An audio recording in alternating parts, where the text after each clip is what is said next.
Olá pessoal, saudações, meu nome é Antônio Zanotto, eu sou juiz de Magic e juiz de Star Wars e eu venho aqui para explicar como calcular os seus critérios de desempate, os tiebreakers. E também eu quero desmistificar alguns mitos que existem em relação a isso e em relação a torneios e como torneios funcionam. Então, em primeiro lugar, eu vou falar sobre os critérios de desempate. É bem fácil calcular eles. Você soma a porcentagem de vitória de todos os seus oponentes e divide isso pelo número de oponentes. Então, no meu caso aqui, eu tenho um exemplo com o Steve Port. Steve Port jogou contra o Gunray, Minnie Mouse, Captain Hook, Batman e Doug Hollis. Então, eu vou pegar o número de vitórias de cada um desses oponentes, vou somar e depois eu vou dividir pelo número de jogadores e aí eu vou dividir por 5, que foi o número de rodadas, e vou tirar a média. Então vai ser assim. Steve Port, ele tem 4 pontos, o Gunray, 2 pontos de 5, Minnie Mouse, 3 pontos de 5, Captain Hook, 3 de 5, Batman, 3 de 5, e o Doug Hollis, 5 de 5. Então, para calcular isso, eu somo 2 com 3 com 3 com 3 com 5, dividir por 5, e ainda eu multiplico isso por 5, porque são 5 oponentes, e eu tenho esse 16 por 25, que é 0,64, que é o critério de desempate, né, que o Melee dá para o jogador Steve Port.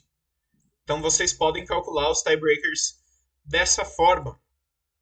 Isso significa que se os seus oponentes vão bem, você vai bem. Não importa se você abriu 2-0, se você abriu 3-0, se você está na mesa 1, se você o que for. O que importa é se os seus oponentes forem bem no torneio, você vai bem no torneio. Seus critérios de desempate vão ser altos. Outros mitos que existem. Na última rodada eu joguei na mesa 1. Significa que eu devo terminar em segundo lugar. Não. Novamente, o que importa são os critérios de desempate. Se na última rodada todas as pessoas que você jogou durante o torneio acabarem perdendo, o seu critério de desempate vai cair muito. E você pode acabar não ficando em segundo, ou terceiro, ou quarto por causa disso.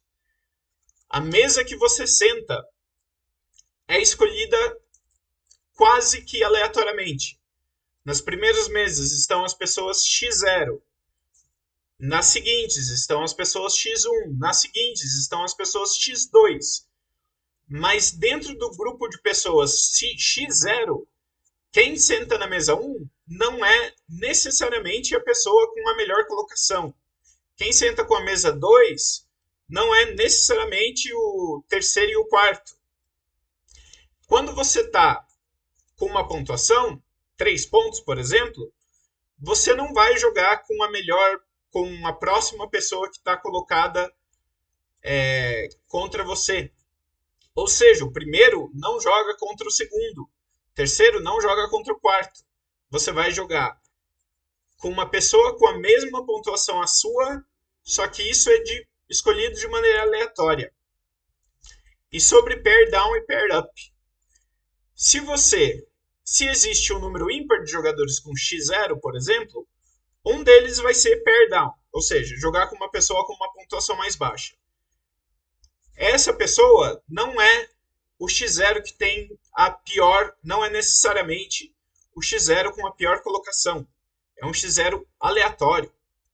Então, não pensem que o sistema deu erro, não. O sistema suíço, ele emparelha os jogadores de forma aleatória dentro da pontuação de cada um. E se houver um número ímpar de jogadores, ele pareia os jogadores de forma aleatória. Ele escolhe um jogador aleatoriamente para ser pair down e depois ele pareia os outros jogadores de maneira aleatória. Ele tem algumas outras regras, por exemplo, de não poderem parcerar duas pessoas que já jogaram. Então, se duas pessoas jogaram, uma contra a outra, elas não podem ser emparelhadas.